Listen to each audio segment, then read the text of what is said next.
găsit, bine v-am regăsit, dragilor din Zodia Taur, oriunde v-ați afla. Suntem din nou împreună la o nouă lectură generală pentru ultima săptămână a lunii noiembrie, mai precis perioada cuprinsă între 24 până pe 30 noiembrie inclusiv, așa că toți cei care aveți soarele, luna, Venus, ascendentul în Zodia Taur, această lectură este de asemenea și pentru voi. Ca de fiecare dată, nu uitați, este totuși o lectură general colectivă, așa că vă rog să luați decât ceea ce rezonează cu voi, iar restul lăsați-le să zboare în univers, pentru că sigur sunt pentru alte energii care, într-o mai mică sau mai mare măsură, au legătură cu Zodia Taur. Așa că, dragilor, haideți să vedem cu ce energie începeți această nouă săptămână și ultima din luna lui noiembrie. Cu ce energie încep, dragii mei din Taur, această săptămână cuprinsă între 24 și 30 noiembrie. Ei, ia uite, toamna, ultima mea oportunitate, să nu-ți pierzi speranța. Dragilor, se pare că ești într-un moment în care nu mai vrei să depinzi de alții și într-un fel sau altul de aprobarea lor. Da? Probabil că până acum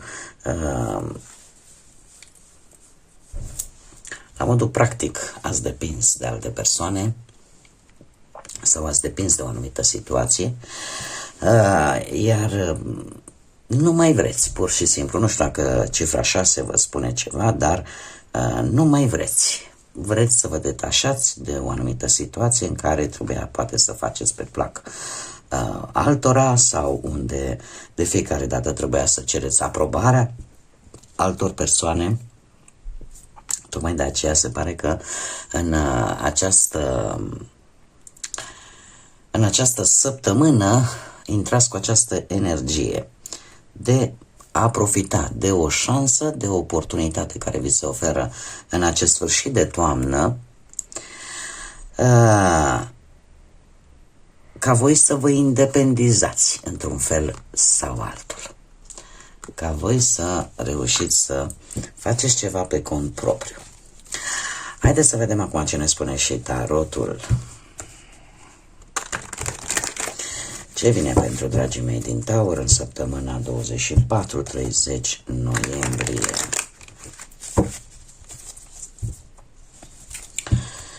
Ce vine pentru dragii mei din Taur în săptămâna 24-30 noiembrie?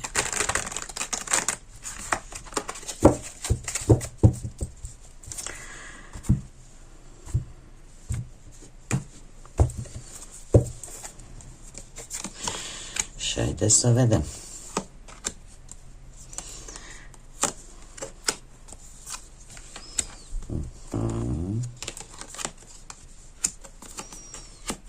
Da. Bun, dragii mei, haideți să o luăm cu începutul.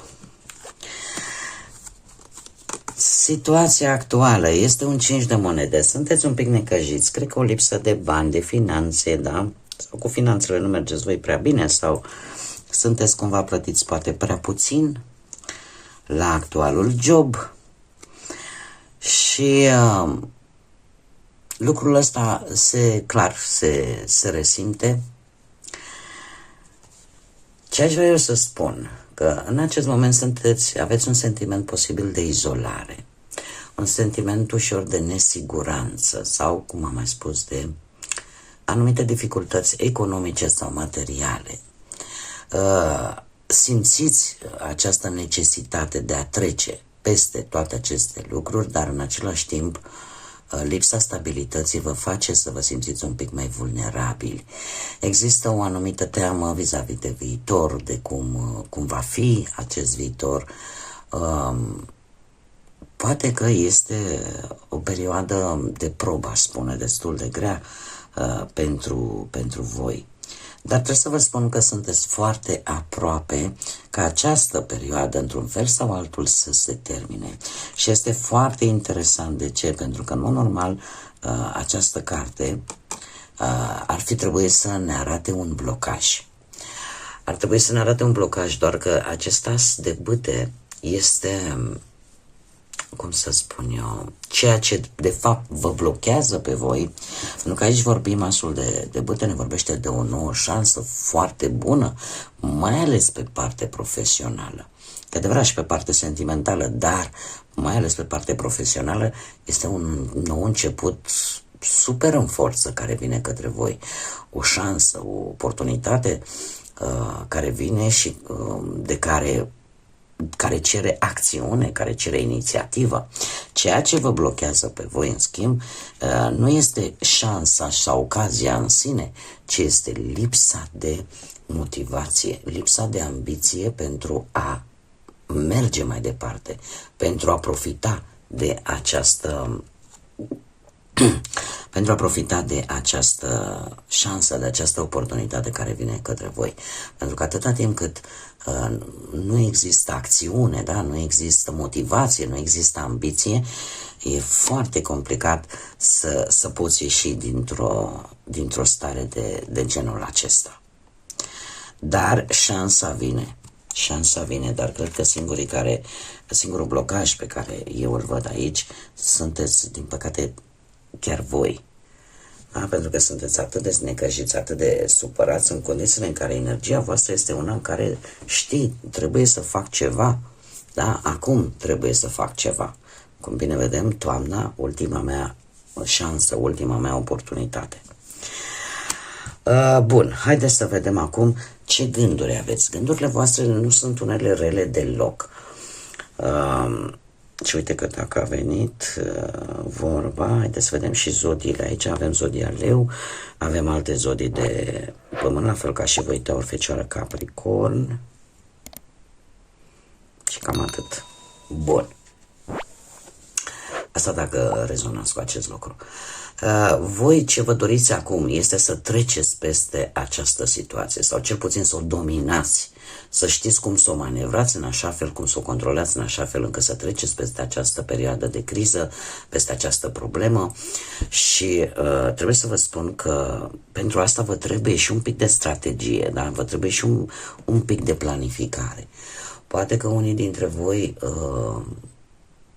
sunteți conștienți că vă trebuie forță, că vă trebuie curaj, că vă trebuie răbdare, că vă trebuie un anumit control, da? Este important ca și mentalitate în această săptămână ca voi nu să vă gândiți ce nu vreți să aveți în viața voastră, să vă gândiți de fapt ce vă doriți să vină în viața voastră. Ca această stare de spirit să se schimbe. Pentru că în momentul în care, de exemplu, spui eu nu vreau suferință, eu nu vreau și folosești cuvântul nu, o să vedeți, chiar am urmărit un cunoscut specialist în astrologia chineză, fac o mică paranteză, care, paradoxal, spune același lucru. Cu cât folosești un anumit cuvânt, de exemplu, dacă spui nu vreau aia, nu vreau aia, de fapt nu faci altceva decât să cheme energia acelui nu, involuntar sau inconștient. Dar în momentul în care spui da, să vină liniște, să îmi vină speranță, să vină, atunci aia atragi. Este simplu, suntem energii. Și în funcție de ce manifestăm, aia atragem. Da? Voi ce gânduri aveți, ce așteptări aveți, tocmai astea sunt acelea de a trece peste toate aceste probleme, de a comunica poate mult mai bine cu anumite persoane, de a avea o anumită înțelegere. Da? Poate că unii dintre voi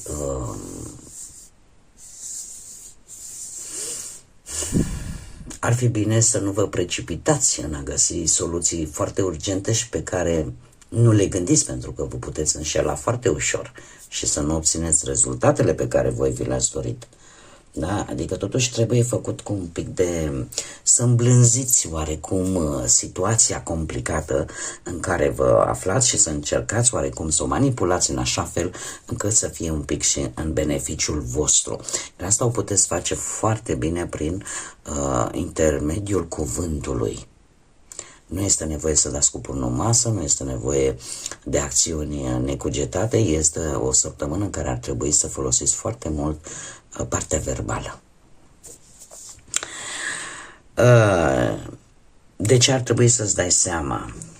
Ar trebui să-ți dai seama că există o conexiune foarte puternică între tine și cineva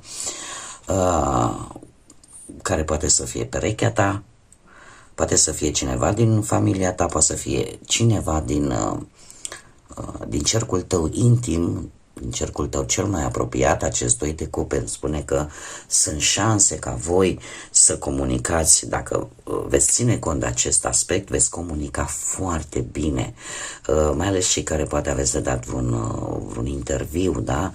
Doiul de cupe vorbește despre conexiune, dar o conexiune foarte bună. Da? Veți face o impresie foarte bună, poate la un interviu, dar pentru că există această conexiune, mergeți pe aceeași lungime de undă. Iar asta vă poate ajuta atât în partea sentimentală cât și în partea profesională, iar de asta trebuie să vă dați voi seama. Da? Ce te poate ajuta, ce te poate sprijini, dragilor? Și avem un nou de bâte. Nou de bâte este cartea care ne vorbește de acele perioade prin care am trecut cu toții, da, și în special voi cu această lectură, o perioadă prin care ai trecut prin multe lupte, simți deja oboseala, simți neputința oarecum, dar are un aspect foarte important această carte, că totuși nu renunți și arăți curaj în fața problemelor cu care te confrunți, iar lucrul ăsta te poate ajuta, te poate sprijini, faptul că mai ai puțin. Ai reușit să pui atât de multe bâte, da? Ai ajuns la a noua. Deci ești aproape, ești acolo. E ca și cum ai zice miroși rezolvarea, miroși, simți energia aia a realizării. Da? Așa că chiar dacă sunteți obosiți, chiar dacă această etapă din viața voastră a fost una care v-a măcinat din punct de vedere fizic, energetic, sunteți aproape de finalul ei. Și chiar dacă simțiți că nu mai puteți, poate că n-ar fi rău să și cereți un sprijin, pentru că ați muncit prea mult ca să vă lăsați, să le lăsați așa de izbeliște chiar acum, când știți cum e, mai e un pic și vă atingeți țelul. Ce vine către voi în această săptămână? În această săptămână avem un rege de monede, puteți fi foarte bine voi, veți fi foarte canalizați, dragilor, pe această situație, pe rezolvarea ei și o veți face într-un mod foarte înțelept. În ce sens? Nu veți merge, ca să zic așa, cu marea preoteasă, nu veți spune.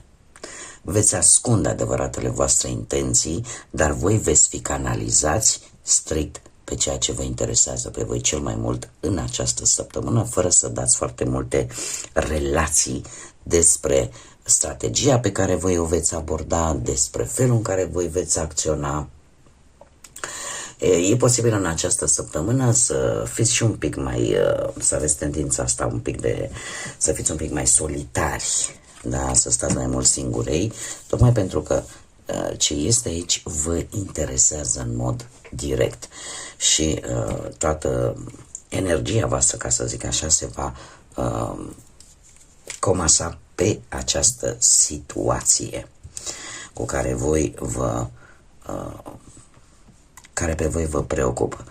De asemenea, Marea Preoteasă îmi vorbește tare mult de studiu, de seriozitate, adică nu vă veți ocupa așa, hai să ne ocupăm și gata, nu, veți fi foarte serioși, veți studia problema foarte atent și chiar veți încerca să obțineți informațiile necesare în așa fel încât această situație să-și găsească o rezolvare pe premiza că, cel puțin din considerentul vostru, este ultima voastră șansă de a o rezolva. Și se pare într-adevăr că este vorba despre bănuți, pentru că regele de monede este cel care, cum să spun eu, are ambiția sa de a avea această stabilitate economică. Și eu trebuie să vă spun că o veți încheia într-un mod fericit, dat fiind și... Dar nu veți da foarte multe relații altora. Ia să vedem. Fără o agendă, ia să vedem ce ne spune și acest oracol al pădurii mistice. Orice lucru, iubire sau orice ce tu ai visat se poate întâmpla atunci când ești pregătită să dăruiești fără să ai așteptări sau fără să aștepți ceva în schimb. Numai adevărații dăruitori vor primi, fără o agendă. Este un mesaj care de fapt îmi spune că nu trebuie să mergeți, cel puțin nu în această săptămână, pe premiza, știi, eu, uite, fac ceva pentru tine sau îți dăruiesc ceva, dar acum și tu trebuie ca să-mi dai ceva înapoi. Deci este cumva, nu merge, cel puțin în această săptămână, să nu mergeți pe ideea că dacă tu faci un bine cuiva, e musai celălalt să-ți facă ție un bine înapoi. Adică să fie ceva dezinteresat. Pur și simplu îți vine să ajuți pe cineva, o faci și cu asta basta. Pentru că chiar dacă și dacă îți formezi niște așteptări, iar așteptările alea nu vin, vei fi cu atât mai rănită. Și atunci mai bine nu-ți creezi așteptări. Dacă poți să faci un lucru bun, fă-l, va fi o energie câștigată pentru tine, pentru interiorul tău și eu, cel puțin personal, merg pe premiza că ceea ce noi dăm în univers, aia vom primi. Așa că și să verifică, să știți. De multe mi s-a întâmplat, o fac dezinteresat, dacă pot, dă bine, dacă nu pot, asta este, dar atunci când o fac din inimă, fără să mai creez așteptări, pentru că în momentul în care îți creezi așteptări, de regulă nu le primești și suferința e cu atât mai mare. Dar de obicei, Universul, Dumnezeu a avut grijă de mine și atunci când am avut cea mai mare nevoie, am primit și un ajutor, poate nu neapărat de la persoana în cauză, ci de la altcineva. Și asta îmi arată că această parte karmică, energie karmică, funcționează. Bun, dragii mei, cam atât am avut pentru voi, pentru această ultimă săptămână de noiembrie. Eu vă mulțumesc pentru prezență, mulțumesc tuturor pentru like-uri, distribuiri, comentarii, faptului că v-ați abonat. Îi invit pe toți ceilalți care încă nu ați făcut-o, dacă ați rezonat, dacă v-a plăcut și dacă mai doriți să vedeți astfel de lecturi, nu ezitați, abonați-vă, este gratuit. Cum de asemenea nu uitați de clopoțel, activați-l pentru că el vă va notifica atunci când eu public lecturi noi. Până data viitoare, până la lecturile pentru luna decembrie, eu vă doresc o săptămână cât mai liniștită, cât mai bună, în care voi să reușiți să vă rezolvați tot ceea ce voi aveți de rezolvat. Din partea mea, multă energie pozitivă și tot binele din lume. Așa că până la o nouă revedere, toate bune și să fiți iubiți, dragilor!